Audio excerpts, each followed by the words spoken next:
행복하시겠어요? 여러분 한 주간 행복하셨습니까? 그렇지 못하셨습니까? 이런 질문이 좀 불편하기도 하고 내가 원하는 설교는 이게 아닌데 마음이 어려울 수도 있어요. 그러나 우리의 상황과 환경이 녹록지 않은 세상에서 우리 끊임없이 이 질문을 해야 돼요. 하나님 우리를 행복한 사람으로 살도록 우리를 지으셨고 또 이곳에 우리를 불러주셨기 때문에 그래요. 우리가 정말 행복한 삶을 살고 있다면 그 행복이 어디에서 오는 행복인지, 만약 행복하지 못했다면 참된 행복이 무엇인지 오늘 말씀을 통해서 우리가 하나님의 말씀을 듣기 원합니다. 성경에는 복이라는 단어가 참 많이 나와요. 하나님께서 일방적으로 그 자녀들에게 주시는 복이 있습니다. 하나님께서 사람들의 우리의 행위와는 상관없이 하나님의 언약 관계로 인해서 일방적으로 주시는 복이에요. 이런 의미에서 우리가 예수 그리스도로 말미암아 하나님의 자녀가 되는 놀라운 복을 누리고 있죠. 또 다른 한편으로는 하나님과의 관계 속에서 내가 가진 삶의 자세와 그리고 태도로 인해서 복된 사람이 되는 복이 있어요. 오늘 우리가 읽은 이 시편 1편은 바로 여기에 해당합니다. 우리 삶의 태도에 따라서 그것이 복이 되기도 하고 그렇지 않게 되기도 해요. 하나님의 관점에서 우리가 어디에 시선을 고정하느냐에 따라서 그 복과 관계된 사람이 되는 거예요. 보통 사람들에게 있어서 복 그러면 나이가 들어도 건강한 사람, 사두었던 땅이 값이 왕창 올라서 부자가 된 사람, 자녀들이 아주 잘 되는 사람, 사업이 번창하는 사람, 아니면 높은 지위에 오르는 사람, 사람들은 보통 이런 경우를 복 있는 사람이라고 얘기를 해요. 그러나 행복해 보일 것 같지만 그런 삶일 것 같아도 그 속에는 어두운 부분이 있어요. 더 나아가서 바로 그 복이라고 주어진 좋은 조건 때문에 불행과 파멸로 연결돼 끝나는 그런 사람들도 있습니다. 반대로 또 어떤 사람들은 불행하다고 여겨지는 그 조건을 다 가지고 있어요. 치명적인 장애를 가지고 태어난다든지 또는 가난한 부모를 만나서 기회를 제대로 얻지 못하는 경우도 있어요.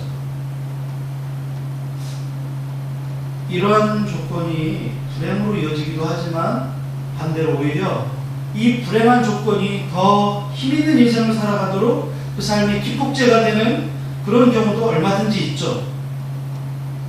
그렇기 때문에 복은 주어진 환경에 오늘 우리가 어떤 자세, 어떤 태도로 반응하느냐에 따라서 얼마든지 달라질 수 있어요.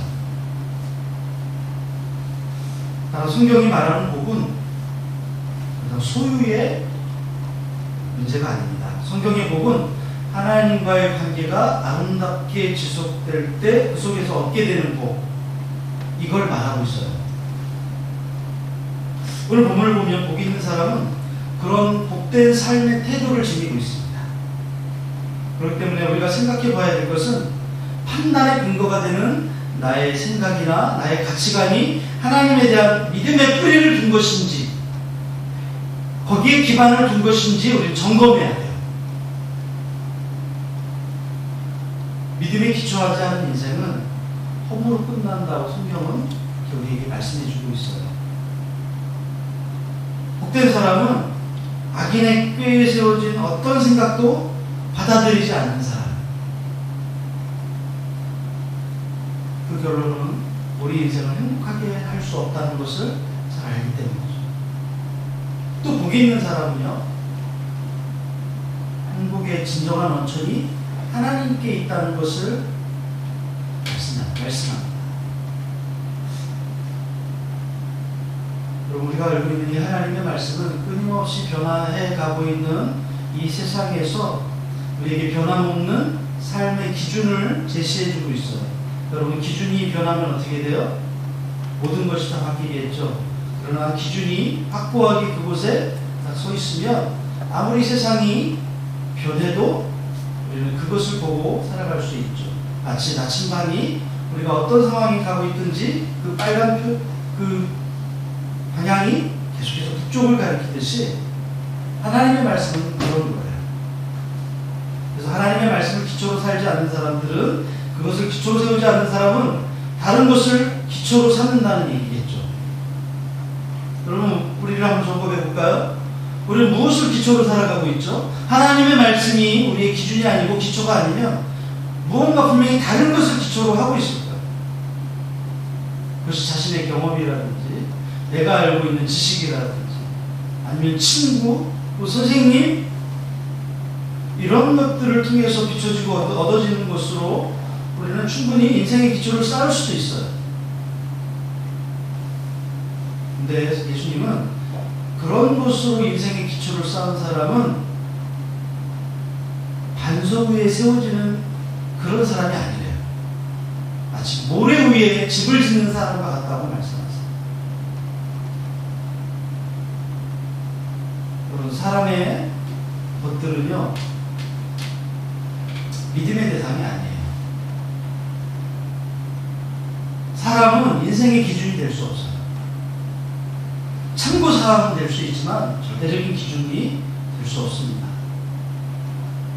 거기 있는 사람은 자기 경험이나 지식 위에 인생의 기초를 세우지 않아요. 다시 말하면 행복한 사람은 거기에 목적을 두지 않는다는 거죠. 기준은 하나님의 말씀입니다. 그래서 그 말씀을 따르는 것이 복잡하거나 골치 아픈 게 아니에요. 스트레스 받는 게 아니에요. 하나님의 말씀에 기초를 두고 살을 때 어떤 풍랑이 와도, 어떤 풍파가 와도 어려움 앞에서 무너지지 않고 견고하게 자신의 사명을 감당해 나가는 거죠. 참된 행복은 내가 뭘 소유하는가, 무엇을 누리고 있는가에 달려있는 것이 아니라 내가 어떤 태도로 존재하고 있는가, 무엇을 기초로 살아가고 있는가, 여기에 달려있죠. 마치 우리가 주일이면 아침에 와서 늘 하던 대로 그냥 예배를 드려요. 찬송을 불러요. 설교 시간에 그냥 말씀을 들어요. 끝나면 집에 가요. 이 예배 드리면 이걸 우리가 몰아보는 게 아니라, 우리가 이 예배 드릴 때 우리가 어떤 마음으로 하나님께 예배 드리나요? 매일 제일 먼저 교회에 도착해요. 하나님, 오늘 내가 예배 드리러 왔습니다. 하나님, 내가 오늘 하나님을 찬양하고 높여드립니다. 나에게 어떤 말씀을 주시든지 그 말씀이 내가 하나님 주시는 말씀으로 기대하고 하나님 내게 그 말씀대로 살라고 말씀하시는 것을 받아들이겠습니다. 하나님, 나에게 갈급한 마음 주셔서 이 하나님의 말씀이 나의 삶의 기준점 되게 해주십시오. 온통 생각을 거기에 맞추는 거예요. 이런 모습이 하나님께 기준점을 두고 사는 오늘 주일의 모습이랍니다. 오늘 우리의 삶의 태도라는 거예요. 여러분, 우리가 무엇을 기초로 살고 있습니까? 나는 어떤 기준을 바탕으로 살아가고 있습니까? 내가 있는 상황 속에서 나는 무엇으로부터 어떤 이야기를 듣고 있습니까? 상황과 문제 앞에서 내 안에 일어나는 여러 가지 불안과 염려는 무엇을 기준으로 했기 때문에 이게 온 걸까요? 답은 분명한 것 같아요. 하나님 말씀에 기초를 두지 않았기 때문에 내 내면에 일어나는 생각들과 주위에서 평가하는 그 말들에 내 기초를 두었기 때문에 혼란스럽고 두려움에 빠질 수밖에 없는 거죠. 한 가지 오해하지 말아야 될 것은, 하여튼간 고집을 딱 대단하게 먹어라 이런 얘기가 아니에요. 고집을 피우라는 게 아니에요. 하나님의 말씀이 우리의 기준이 되야 된다. 그래야 우리가 하나님이 우리에게 말씀하시는 것을 행할 수 있어요. 세상의 기준이 되면 선지자들이 하나님 말씀하실 때 그 말씀에 따라갈 수 있었을까요? 못했을 거예요. 하나님 말씀이 그 삶의 기준이 되었기 때문에 감당할 수 있었던 거죠. 말씀을 삶 속에 받아들이는 것, 그 말씀이 내 인생의 기준이 되도록 하는 것, 거기에 복된 삶의 본질이 담겨 있죠. 여러분, 이제 한여름에 무더위가 시작됐어요. 모든 것이 짜증나고 힘든 계절이에요. 또 우리는 시대적으로 참 어려운 시대를 지금 우리가 지나가고 있어요.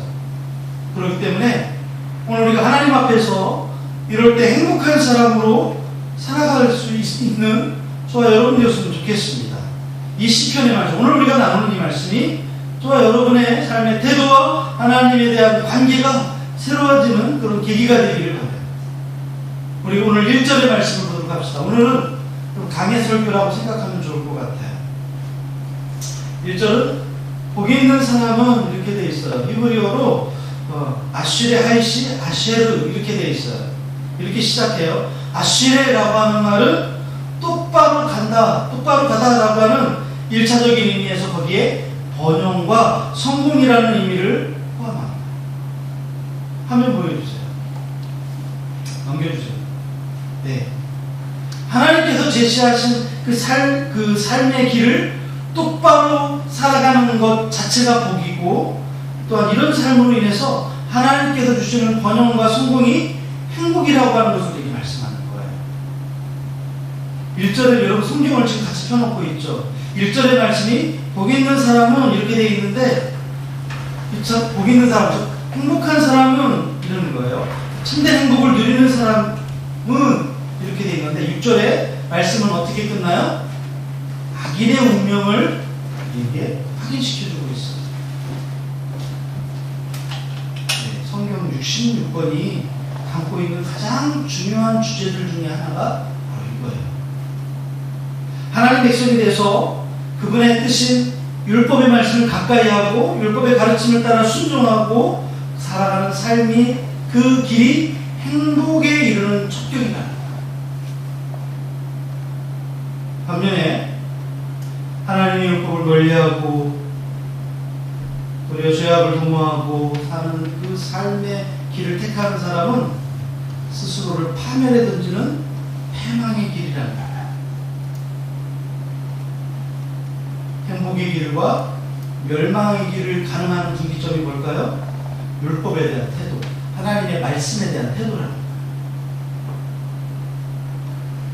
이 율법은 인간, 특히 자기 백성을 향하는 하나님의 뜻의 표현이기 때문에 율법을 대하는 태도는 곧 하나님에 대한 태도예요. 하나님은 온 세상의 창조주이시고 역사의 주관자로서 우리의 삶과 운명을 결정하시는 절대 주권자, 우리 하나님이십니다. 따라서 하나님의 뜻에 순종하는 사람은 형통하고 행복한 삶을 누립니다. 이 세상 모든 사람은 행복한 삶을 원하고 추구해요. 그러나 실제로 행복한 삶을 사는 사람은 많지 않은 것 같아요.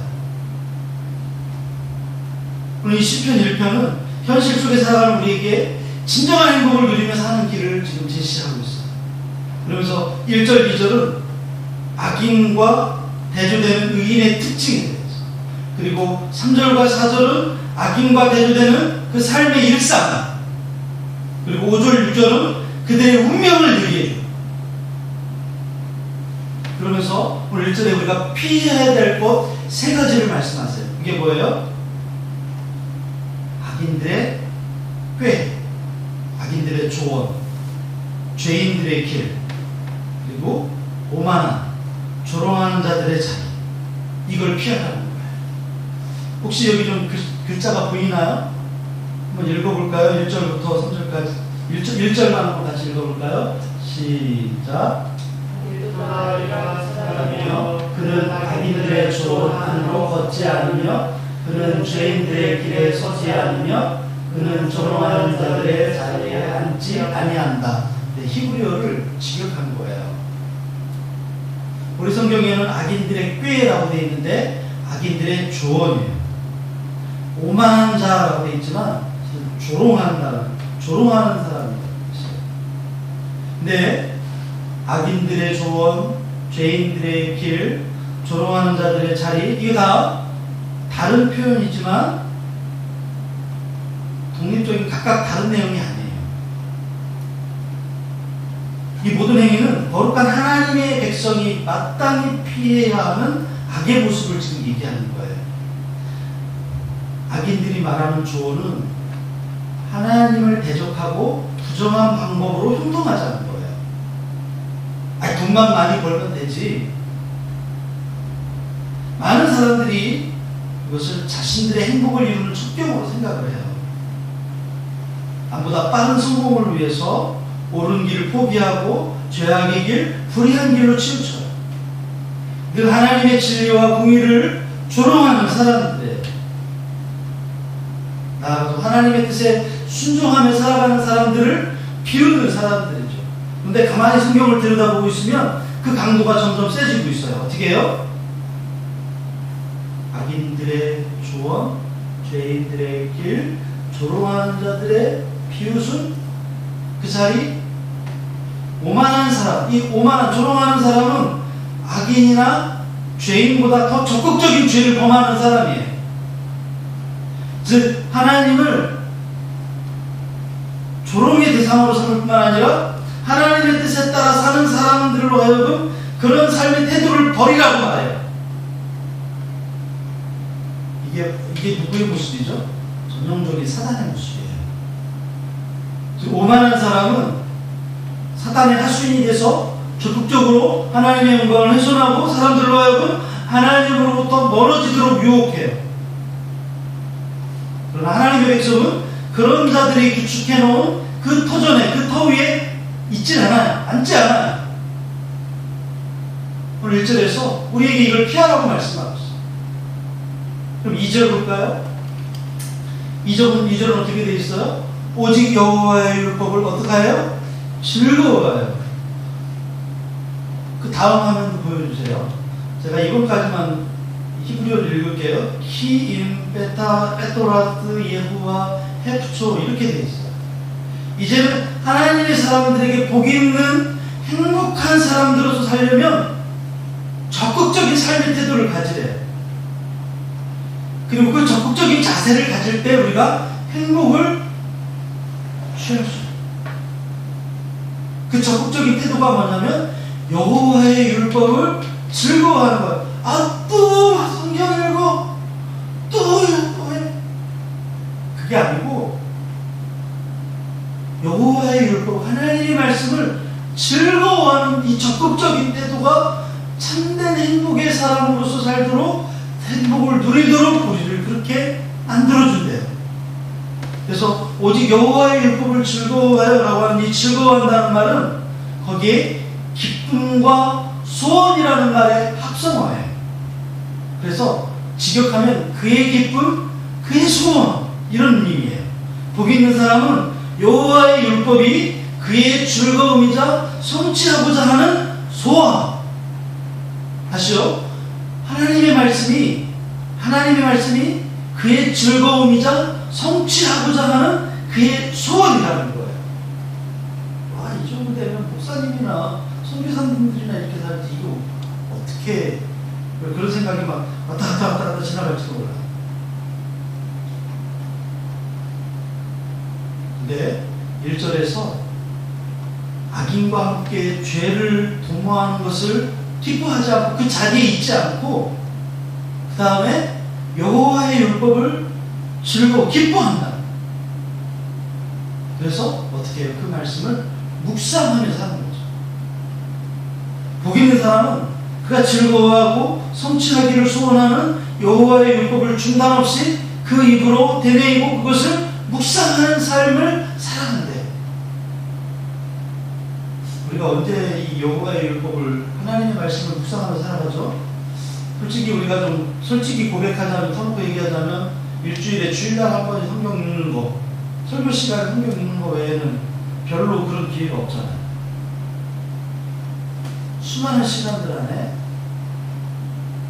핸드폰도 많이 하고 다른 것도 많이 하는데 하나님의 말씀은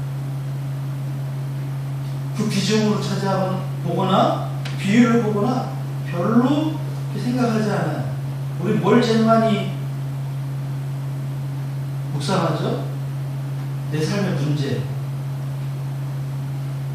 내 삶의 여러 가지 어려운 것들을 제일 많이 묵상할 거예요.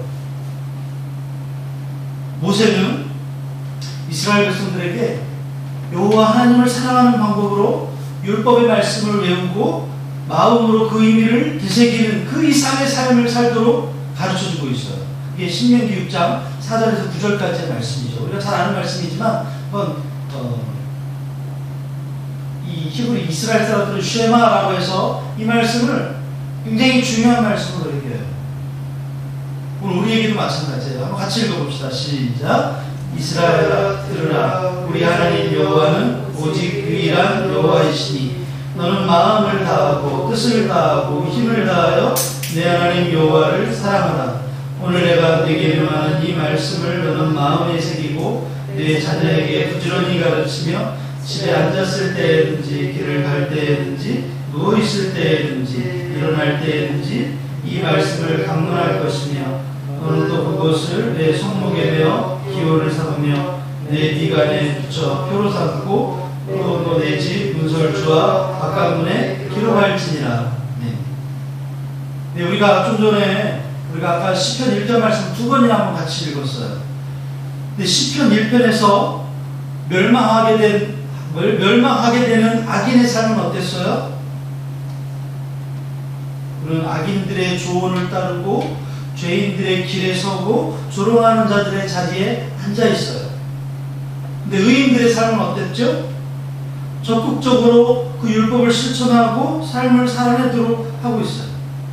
어떻게 해요? 주야로 밤과 낮 하루 종일. 네, 이것은 굉장히 상용적인 그런 표현이에요. 무슨 얘기냐면 그냥 하루 24시간을 얘기하는 게 아니라 일생 동안이라는 의미를 가지고 있어요. 우리가 언제 어떻게 하나님의 말씀을 묵상해야 된다고요? 그 말씀을 사랑해야 된다고요? 일생 동안 하나님의 말씀을 즐거워요. 이 행복한 사람의 모습이에요. 복 있는 자는 진정한 복은 낮에 율법을 묵상할 뿐만 아니라 잠자리에 드는 밤중에도 율법과 함께 더 나아가서 일생 동안 한순간도 빠짐없이 하나님의 율법과 그 말씀과 더불어 산대요. 이 말씀을 보면 참 우리 부끄럽죠. 아, 내가 행복하지 못했구나 라고 하는 것을 알게 돼요.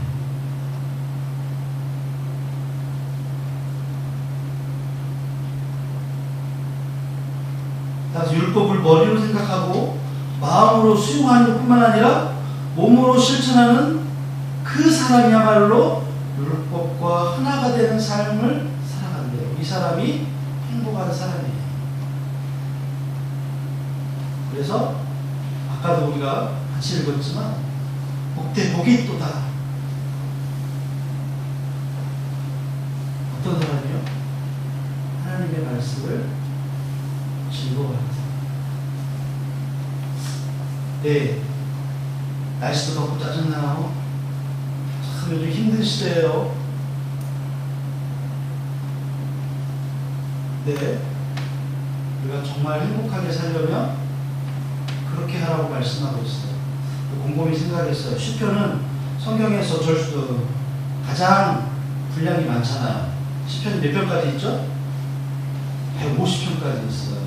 물론 1편 1편이 다 길지 않아요. 짧아요. 근데 이 긴 시편이 가장 앞에 있는 1편이 우리에게 얘기해줘요.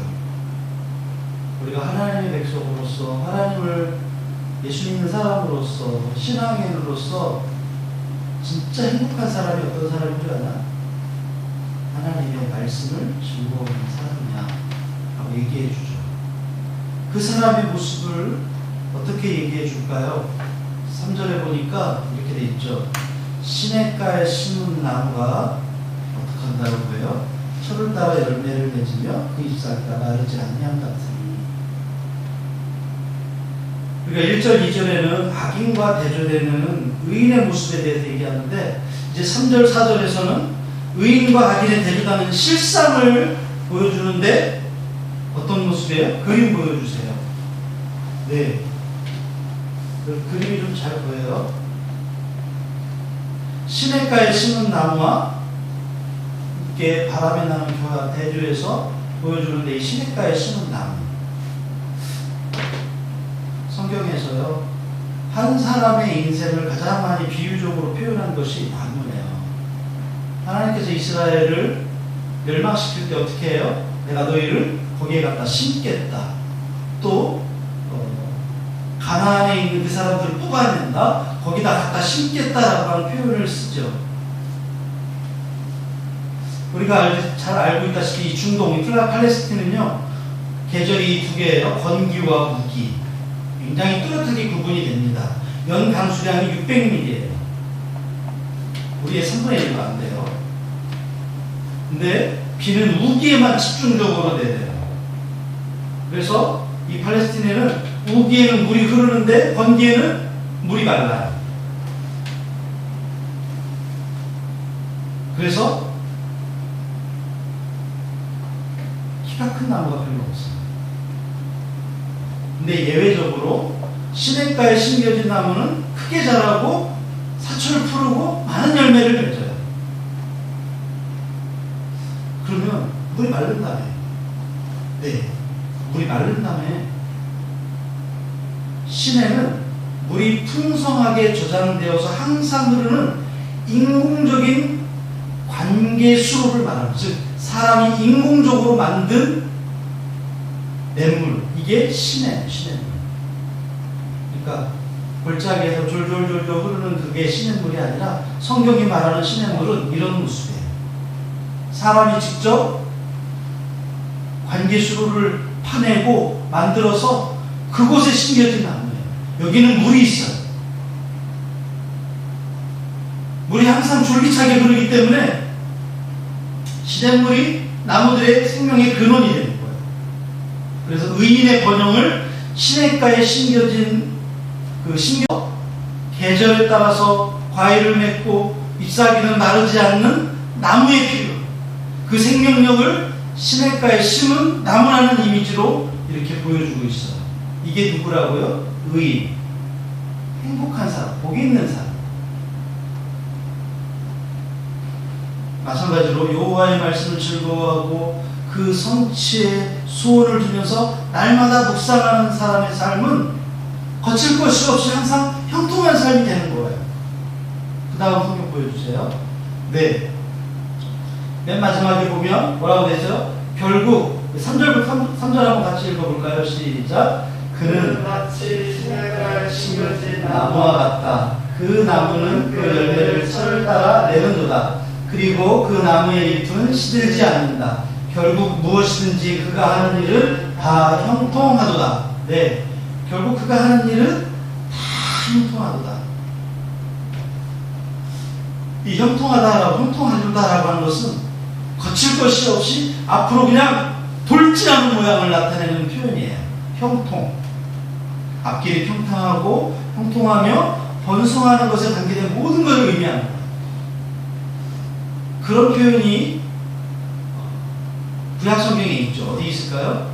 모세가 얘기해준 신명기 28장에 여호와의 율법을 너희가 지키고 준행하면 들어가도 복을 받고 나와도 복을 받고 너희 자녀들과 우양 새끼와 가축이 그리고 너희 떡반죽 그릇이 그러면서 복을 받는다고 말씀해 주시죠. 이 축복이 어떤 축복이에요? 이 축복을 한마디로 요약하면 그게 뭐예요? 형통이에요. 형통. 행복한 사람, 의인들의 모습은 바로 이 형통을 누리게 된다라고 우리에게 말씀해 주시는 거죠. 그렇다면 4절에 볼까요? 4절은 어떻게 나오고 있죠? 악인들은 뭐래요? 바람에 나는 겨와 같도다. 아까 조금 전에 3절에서 의인들의 실상을 밝히고 그리고 그 다음에 이와 대조되는 악인들의 실상을 복 있는 사람과 악인들, 시냇가에 심겨진 나무와 심은 나무와 바람에 나는 겨, 이렇게 대조해서 보여줘요. 여러분, 복이 있는 사람입니까? 악인에 속해 있습니까? 시냇가에 심은 나무입니까? 바람에 나는 겨와 같습니까? 당연히 우리 복이 있는 사람이죠. 우리는 하나님의 무조건적인 사랑을 받아서 예수 그리스도의 은혜로 말미암아 우리 하나님의 부르심 가운데 복이 있는 사람이에요. 그 다음에 또 복이 뭐라고 했죠? 하나님과의 관계 가운데 지금 우리 복으로 누리고 있어요. 자 보세요. 시냇가에 심은 나무는 잎이 항상 푸르고 때마다 열매를 맺을 뿐만 아니라 그 나무는 뿌리를 땅속에 깊이 갖고 있기 때문에 아무리 세찬 바람이 불어도 흔들리지 않아요. 넘어지지 않습니다. 이에 반해서 겨는요. 겨는 우리가 잘 아는 거예요. 쉽게 말하면 이 왕겨 같은 거 있죠. 바람이 불어서 멀리 날아가게 하는 거.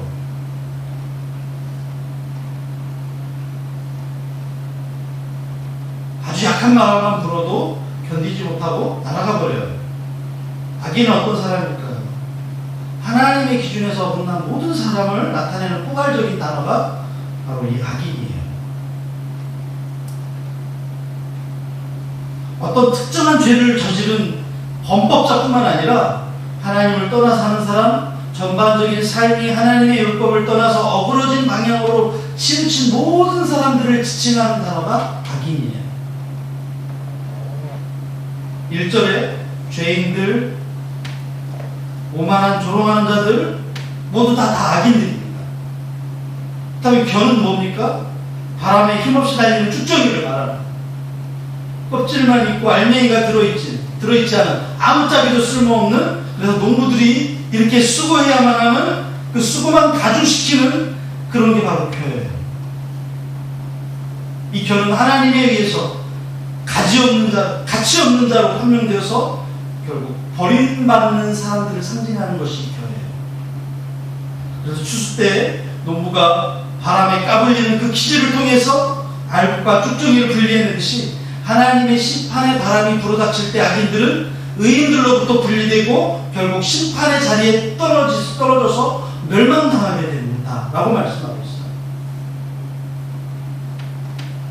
그래서 5절에서 복 있는 하나님의 백성들에게 주어진 형통한 삶이 주어지는 것이 당연하듯이 악인들에게 무서운 심판이 임하고 죄인들이 의인들의 모임, 의인들의 공회에 참여하지 함께 있지 못하도록 하는 것이 필연적이라. 그래서 5절과 6절에는 그들의 운명을 각각 얘기해주고 있어요. 또 다음 거 보여주실까요? 네, 나왔어요.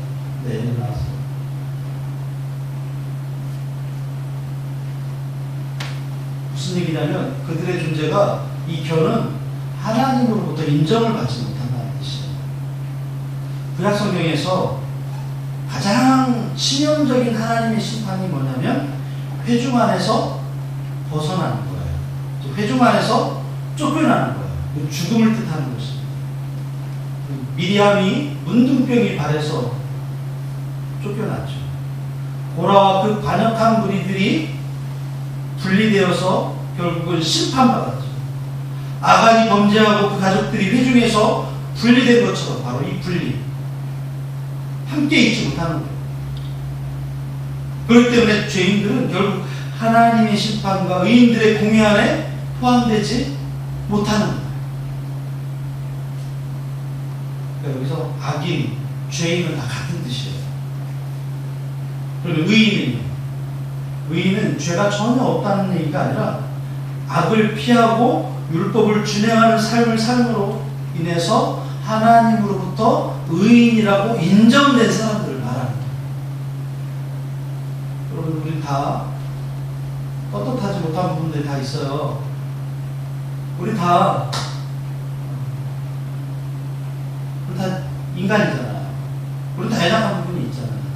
그런데 하나님이 우리를 의인이라고 인정해주는 의인인 거예요. 근데 그 의인이 어떻게 인정받아요? 하나님과의 관계로부터 우리가 인정받게 되는 거예요.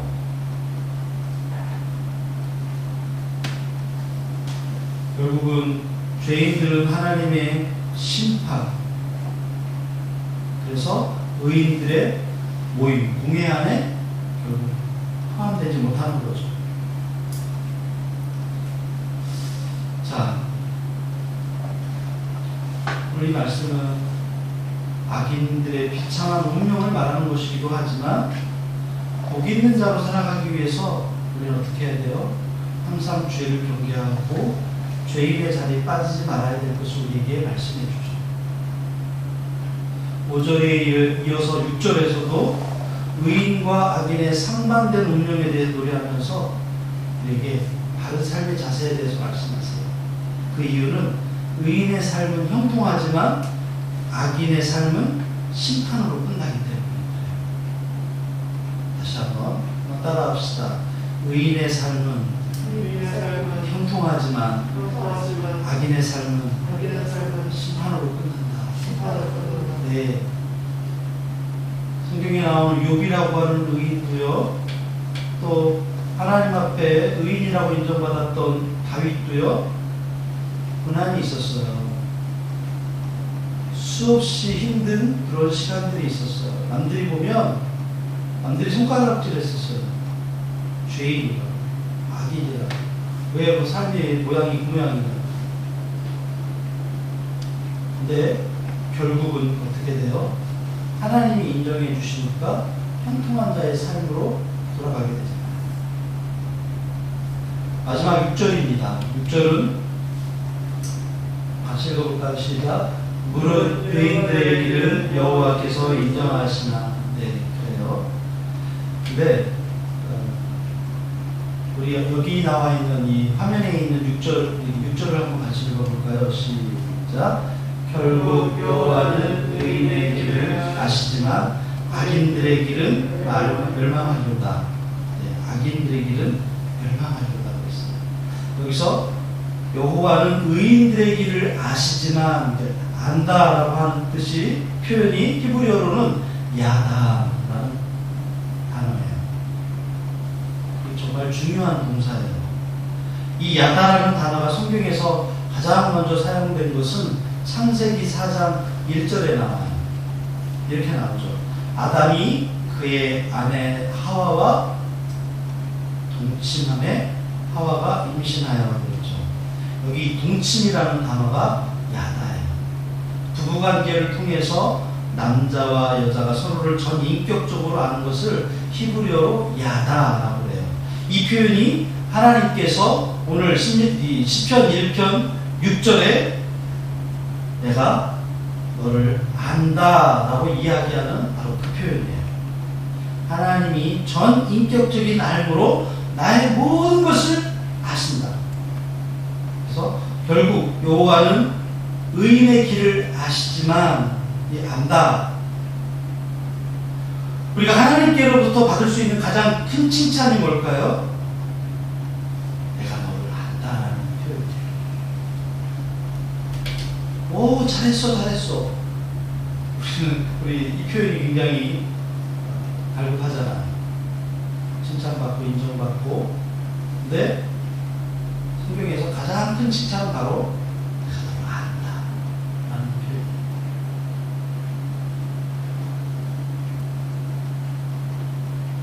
성경에서 하나님이 내가 너를 안다라고 하는 것은 그냥 아는 것을 붙이는 것이 아니라 머리 끝에서 발끝까지 우리의 머리털까지도 다 세심화되어서 모든 삶의 문제를 하나님이 다 해결하신다라고 하는 의미를 갖고 있어요. 안다. 자, 그러면 반대로 가장 두려운 것은 뭐겠어요? 내가 너를 알지 못한다. 이게 가장 무서운 거예요. 시편 1편의 결론은, 행복한 자의 결론을 뭐라고 얘기하냐면 하나님 앞에 섰을 때 내 아들아, 내 딸아, 내가 너를 사랑한다. 이것이 행복한 자의 결론이라는 얘기예요. 하나님의 말씀을 따라 살지 못하는 사람은 악인의 조언, 죄인의 자리, 조롱하는 자의 그 자리에서 살아가죠. 근데 그 사람은 어떻게 된대요? 결국은 멸망한다. 하나님께서 심판하지 않아도 그 자체적으로 멸망의 길로 나아간다 라고 하는 게 이 말씀의 결론이에요. 그래서 시편 1편은 어쩌면 우리 인생에서 가장 중요한 얘기를 하고 있어요. 우리 인생에 엄청나게 많은 길들이 있어요. 우리는 오늘도 수많은 결정을 내릴 수 있어요. 수많은 길을 선택할 수 있어요. 그 인생을 살면서 어떤 사람이 가장 행복한 사람입니까? 가장 행복한 사람은 상황과 환경과 형편에 마치 바람에 나는 겨처럼 움직이고, 그 다음에 눈에 보기 좋은 악인의 길과 죄인의 길과 조롱하는 자의 자리를 찾아가는 사람이 아니래요. 악인은 어떤 사람이 악인이라고 했죠? 하나님의 말씀을 따라가지 않는 모든 사람은 다 악인이에요. 이들의 조언을 따라가는 건 다들 악인이라는 거예요. 가장 행복한 사람은 그 신령 안에 하나님의 말씀을 가지고 호흡을 하면서 그 하나님의 말씀에 따라서 그 인생을 시작하고 말씀에 따라서 그 인생을 바칠 수 있는 사람입니다. 이 사람이 가장 행복한 사람이고, 그리고 그런 사람이 하나님 주시는 형통을 경험하게 될 거예요. 그리고 그 사람이 결국 하나님이 최종적으로 내가 너를 하노라 말하는 그 행복, 그 복을 누리는 사람이 될 거라고 노래하고 있어요. 우리의 형편과 상황을 떠나서 우리가 시냇가에 심은 나무처럼 흔들리지 않고 철을 따라 하나님이 원하시는 열매를 맺고 시간이 지나도 쇠퇴하지 않고 오히려 잎사귀가 더 푸른 하나님이 보시기에 울창한 나무로 자랄 수 있는 그런 인생을 배우고 살아가는 저와 여러분 되시기를 예수님의 이름으로 축복합니다. 오늘 우리가 하나님 앞에 좀 같이 고백합시다. 하나님, 내가 하나님의 말씀을 또 하나님을 사랑하기 원합니다. 내가 그 하나님을 사랑하고 싶습니다. 아니, 내가 그 하나님을 사랑합니다. 이렇게 그렇게 고백하면서 우리가 찬양하며 결단하고 기도하는 시간이 되었으면 좋겠습니다. 일레박수로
하나님 감사합니다. 악인들의 조언과 죄인들의 길과 조롱하는 자들의 그 길에 우리가 잊지 않게 하여 주시옵소서.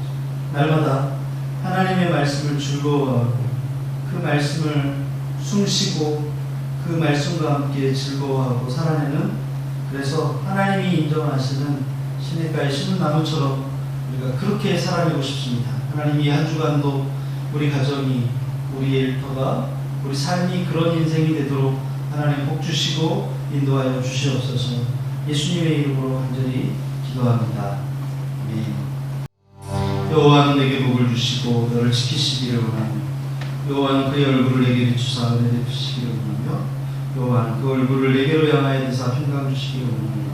이제 우리 주 예수 그리스도의 은혜와 아버지 하나님의 크신 사랑과 성령님의 감동과 의로 통하시는 역사가 오늘 시냇가에 심은 나무처럼 여호와의 복을 즐거워하고 악인들의 길을 피하며 하나님이 늘 인정하시는 자의 삶을 살아가기 원하는 우리 모두 위에, 우리 자녀들과 우리 가정과 일터 위에 이제부터 영원토록 함께 하시기를 간절히 축원하옵나이다.